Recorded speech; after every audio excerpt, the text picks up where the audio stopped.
Welcome back for episode number 2 of This Week in the Clinic, where I share with you the lessons that I learn through the week in my clinic so that you can apply them to your life so that you can live a healthier life and take control of your health. So excited to be back.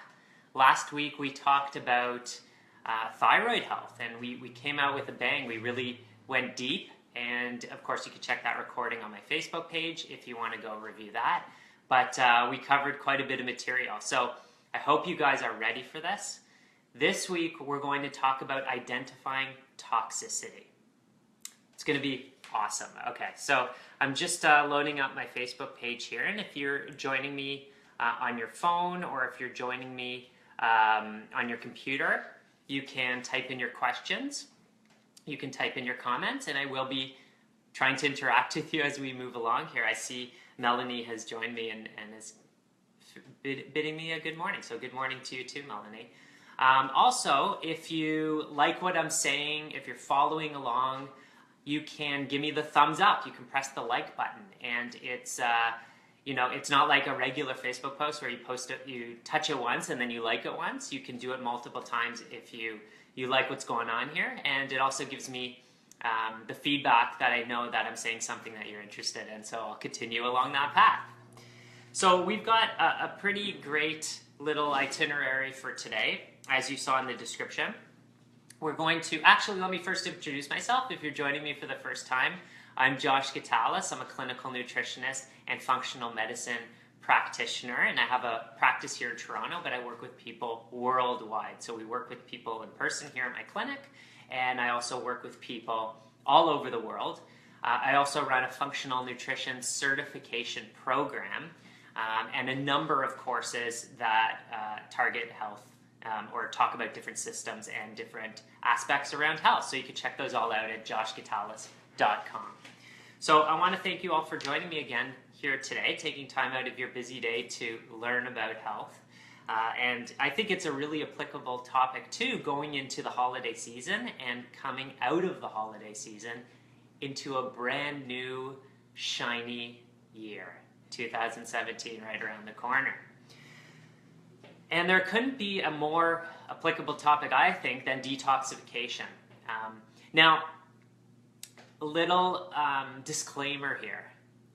We're going to be talking a little bit doom and gloom here. You know, in order to understand the state of our world and the state of the environment we live in, we have to go into the doom and gloom space for a moment. But I will finish with some really good news on how we thrive in this environment. So if you hold on and you hang in there, we are going to really get some good key things that you can apply right away.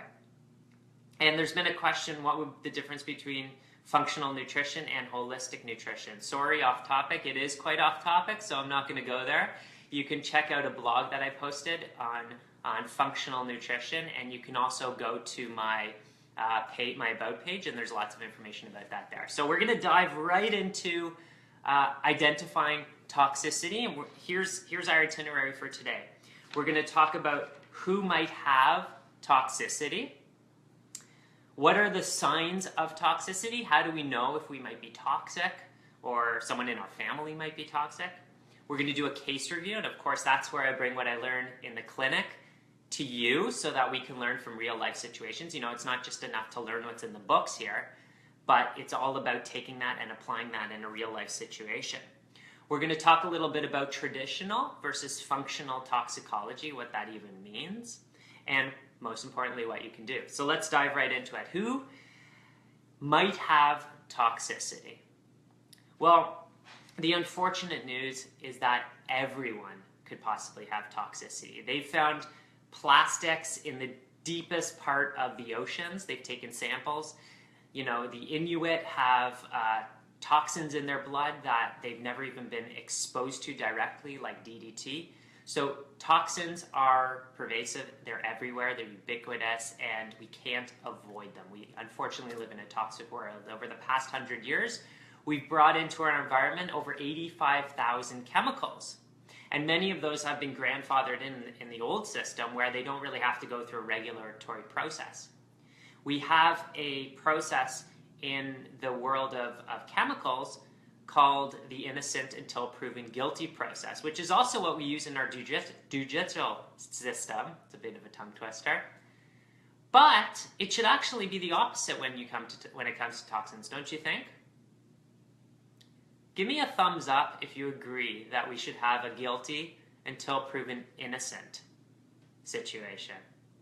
And you can do that just by clicking the like button. So if you agree with me that we need to reverse that system, give me a thumbs up. And so we have to, assume all toxins are harmful until they're deemed otherwise, but the opposite is happening. Unfortunately, a lot of people are getting sick as a result.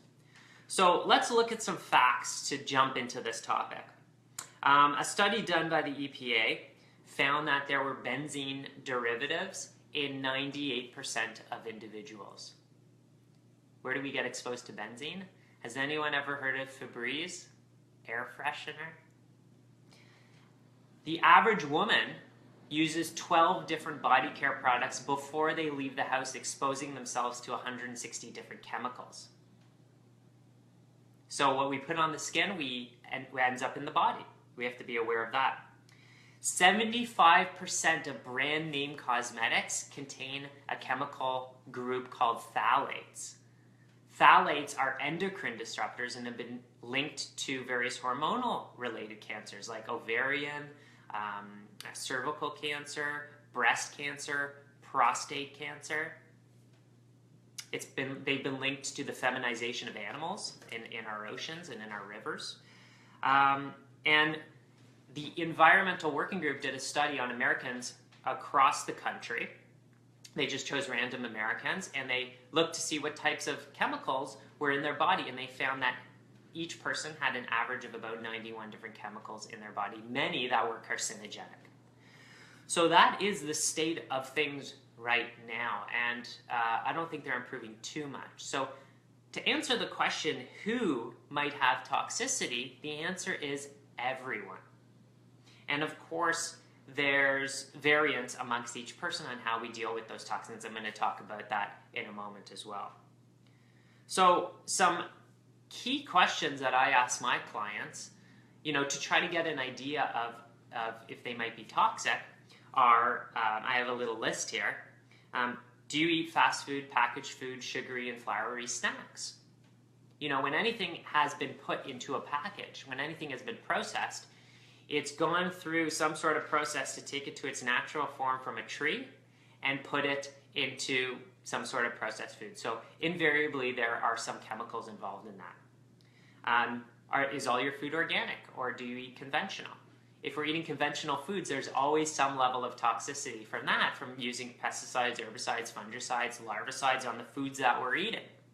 If we're talking about soy, corn, wheat, some of the top foods that have been genetically modified, there's probably huge amounts of Roundup sprayed on that, and the active ingredient in that is called glyphosate, which the CDC has declared a possible carcinogen.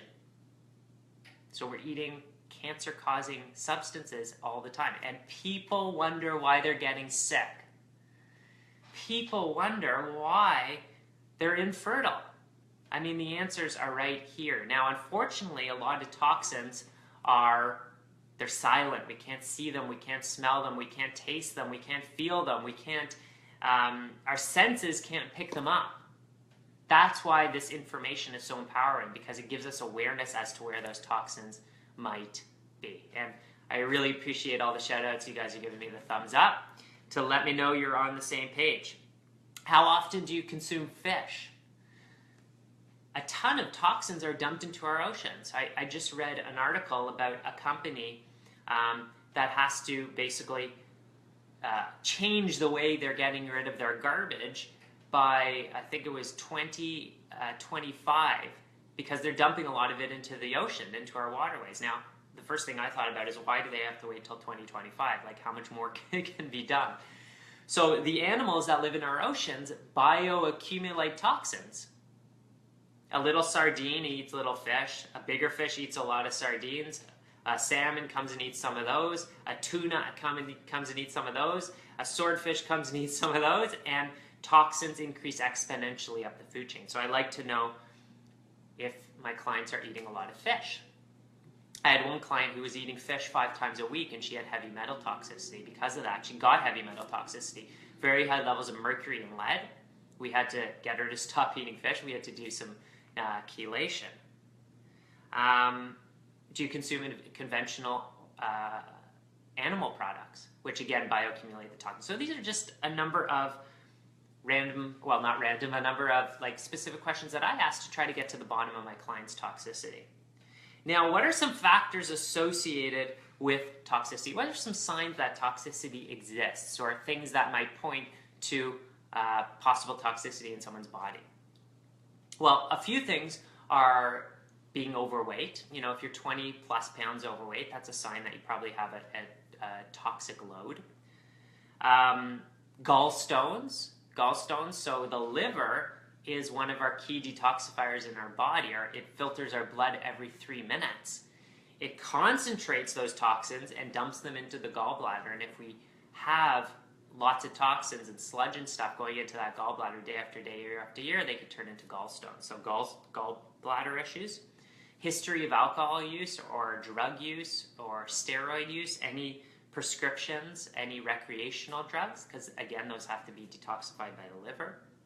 Skin conditions like eczema and psoriasis have been linked to toxicity. If someone has a mouthful of amalgam fillings, that could be related to toxicity as well. So I see a question here from Jody. Do you think we'll get to a point where toxins are listed on products? You know what? A lot of products do have full disclosure of their ingredients. So you just have to look for products with their ingredient list. A lot of the toxic products are hiding that information.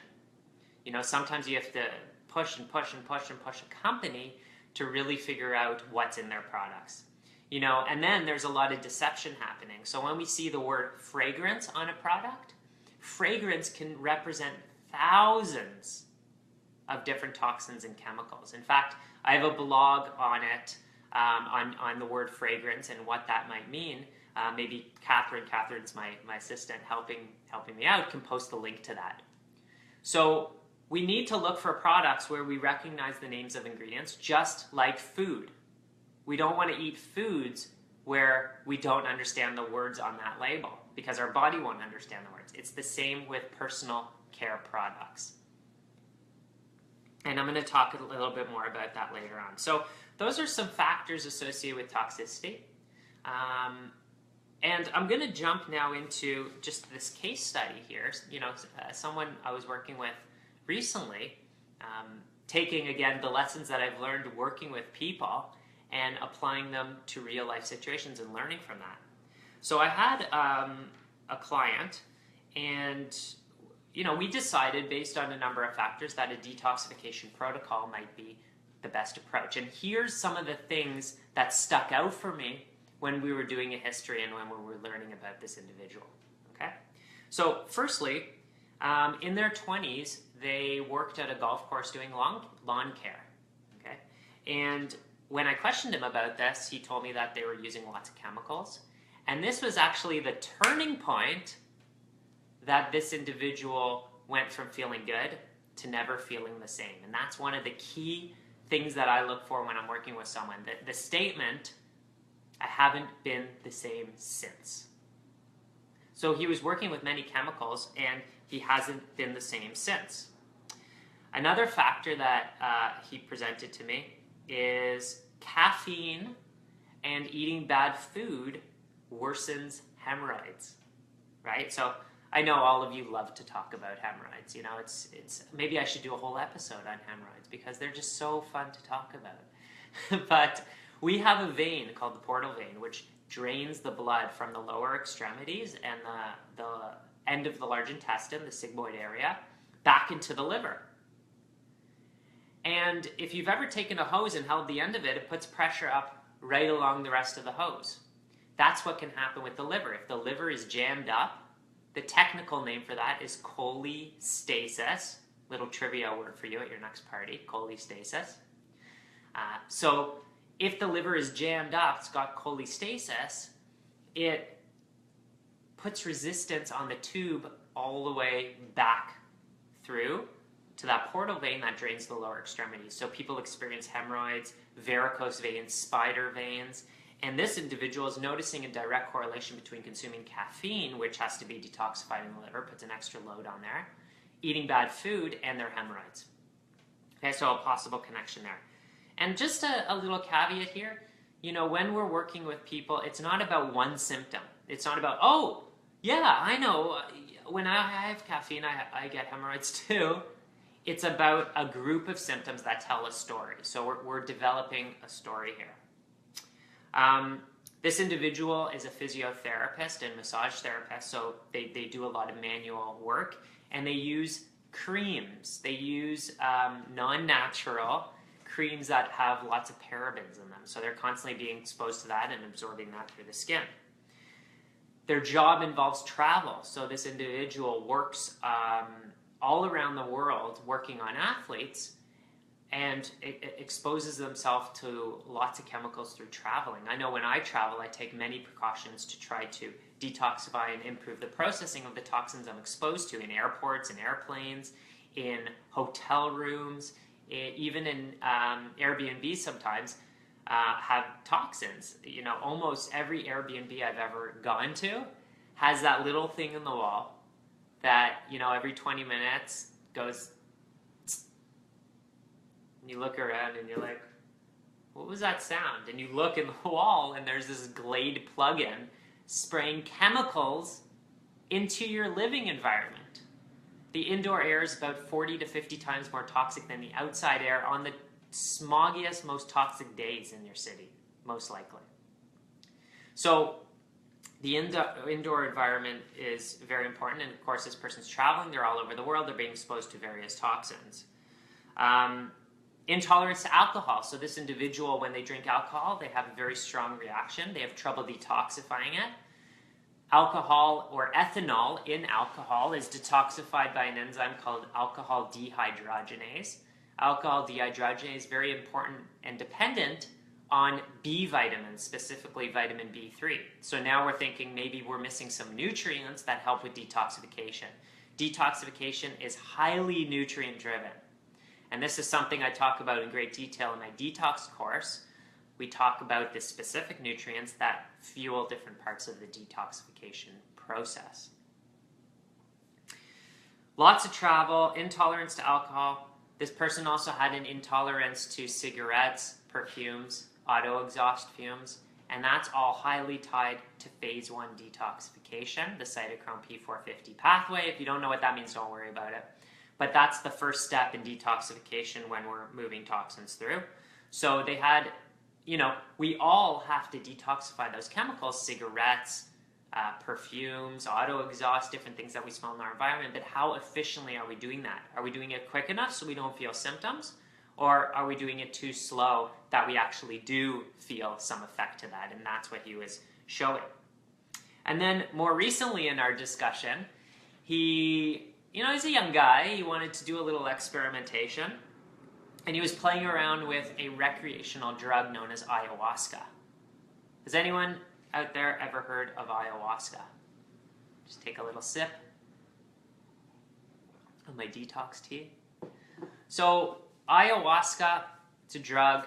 It affects different neurotransmitters. People use it for these spiritual awakenings or whatever. But one of the things that he mentioned was he had a very strong reaction to the ayahuasca, and he felt that it lasted in his body many, many, many, many more days than it would for the typical person, which would be maybe 24 hours or a little bit more. He said it lasted for probably over a week in his body. So that made me think, okay, how is ayahuasca, first of all, what are the active ingredients in ayahuasca? One of the main ingredients called harmine. And how is that detoxified in the body? So I went to go look, I looked that up, and harmine is actually detoxified through an enzyme in phase 1 detoxification called cytochrome P450 2D6. And I went, and he had done some genetic testing, and I saw that that pathway, that enzyme, that gene that codes for that enzyme, he had one mutation for, so he was doing it a lot slower than the average person.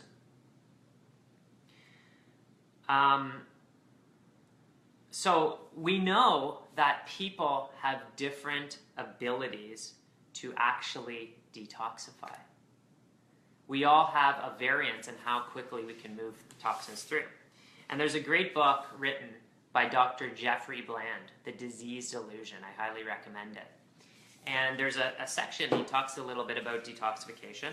And one of the things he mentions is we know, this is this quote right from the book, we know that the genetic difference in drug detoxification between one person and another can be as much as 1,000-fold.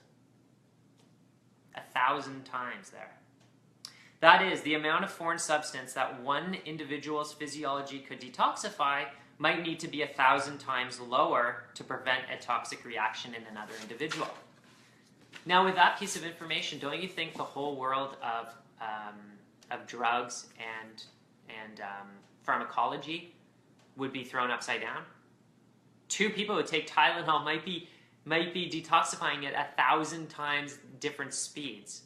And there's a wonderful study that really illustrates this quite beautifully. There was, in Turin, Italy, there was a factory.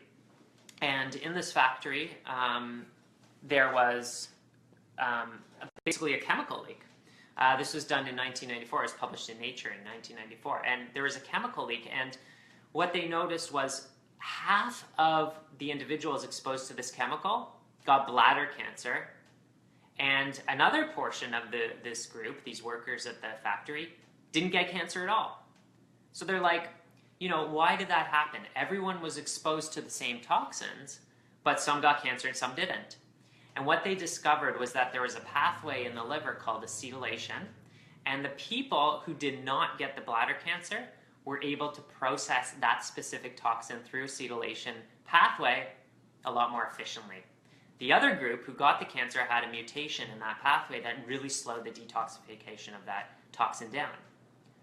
So what we're seeing in our environment is that everyone is exposed to a big load of toxins.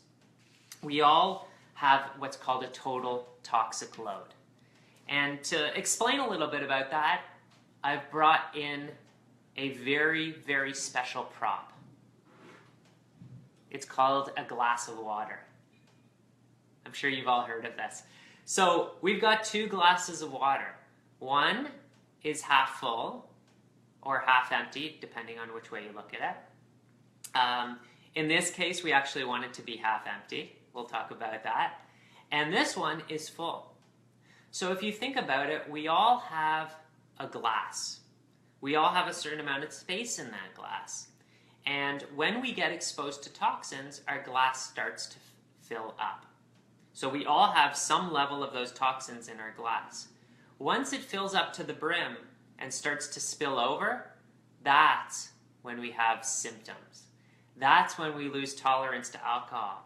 That's when we get headaches and incapacitated from exposure to cigarette smoke and perfumes. That's when we start to feel sick.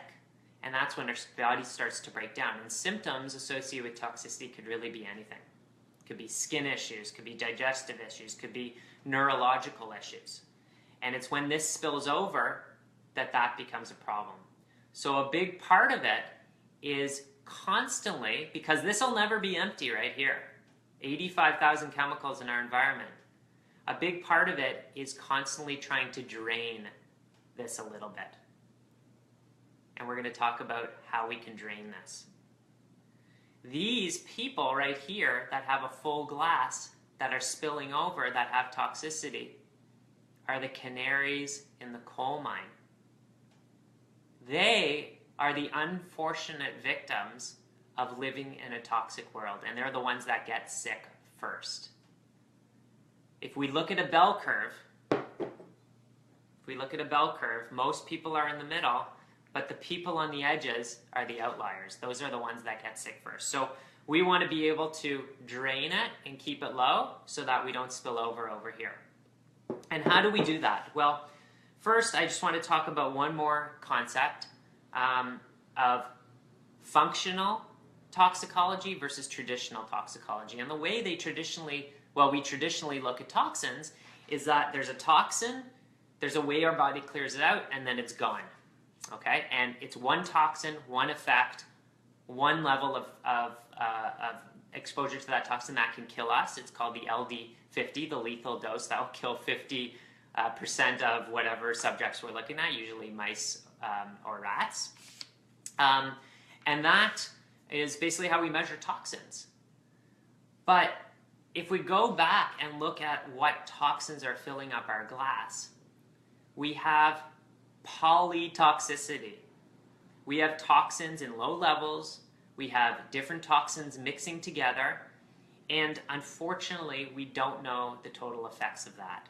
We are seeing it because people are getting sicker, but we don't know the total effects of that. And just a little example here is if you smoke, you have a 10 times increased risk of getting lung cancer. If you're exposed to asbestos, you have a 5 times increased risk of getting lung cancer. But if you smoke and are exposed to asbestos, you don't have a 15 times increased risk of getting lung cancer. You have a 55 times increased risk of getting lung cancer. And this is just one example. This has been shown in the research that when we combine toxins, we get what's called a synergistic effect, a cumulative effect that multiplies. That's a big problem. So what can you do? Enough with the doom and gloom. Enough of Josh telling us that we live in a toxic world and we're all going to die. No, we're not all going to die. We're going to thrive, and we're going to thrive because I'm going to give you some really simple tips on keeping your body nice and clean living in this toxic world. And I think it's a really great time to do that because we're in this period where we're in our cleansing sort of a state of mind. We have New Year's resolutions. We want a new start. There's a new year coming. This is the time to clean up shop, to get rid of the bad stuff, and to reset and rejuvenate and get your body nice and ready for 2017. So the first thing whenever we're talking about toxins and detoxification is remove. What do we have to take out and what do we have to bring in? But the first part is taking out. We need to go through our homes and do what I call is a toxic inventory. We go into our kitchen, we look under the sink, we look at the products. Are they all natural? Are they all healthy? Can I drink them? Can I eat them? If I breathe them in, will I get sick? If the answer is no, you've done a good job. If the answer is yes, you need to switch those out. Windex, Febreze, Clorox, all these types of things are toxins. We would not drink those. We would not put them on our skins. Get them out. We need to go to the bathroom. We need to look in our bathroom cupboards. We need to look under our sinks. Are all those things there things that we can eat? Things that we can put on our skin? Things that have ingredients we can recognize?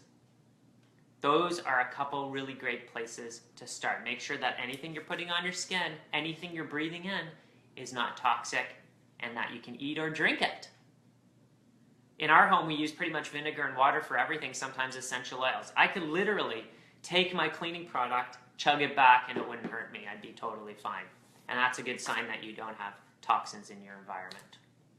Okay, we can dive deeper and deeper and deeper and deeper into the toxic world, but we're just starting with remove. We also want to remove foods that maybe have toxins that are processed foods, right? If it didn't grow somewhere, or if it wasn't a living, walking animal that wasn't processed that much, then it's toxic by default. If there's an ingredient on there that you don't understand, it's toxic. Your body's not going to understand it. Broccoli doesn't come in a package. Apples have a beautiful skin that it's its own package. These are real foods. These are not going to have toxins on them, especially if they're organic. Okay? Now, if you can't afford organic, go check out what the Clean 15 and Dirty Dozen are. That's a great place to start. But I highly recommend we remove all those toxins. We try to eat organic food, and we do a toxic inventory in our home. Okay, so we've removed the toxins. What's the next thing we can do? Make sure that we're drinking lots of clean water. The best solution to pollution is dilution. Write that down and put it on a piece of tape on your water bottle. The best solution to pollution is dilution. We are mostly water. Water is the substrate for every chemical reaction in our body, helps to keep things clean, helps to move stuff through our kidneys. Our kidneys are a channel of elimination, and we do a lot of detoxification through there. If you don't use a filter for water, you are the filter. We need good, clean water. Here in my clinic, we have a Berkey system. Super useful, super easy to use. You just throw it on a counter, pour the water in the top, comes out clean in the bottom. Reverse osmosis systems are amazing. Spring water is great if you have access to that. We just need to make sure, and well water, we just need to make sure we have clean water. Okay, 2 very easy tips so far. The third is eat lots of colors. Eat lots of colors. As I mentioned earlier, detoxification, which everyone's doing all the time, is fueled by nutrients. And we get a lot of those nutrients in colorful foods. Red, orange, yellow, purple, green are all going to have different nutrients that are going to help with detoxification in different ways.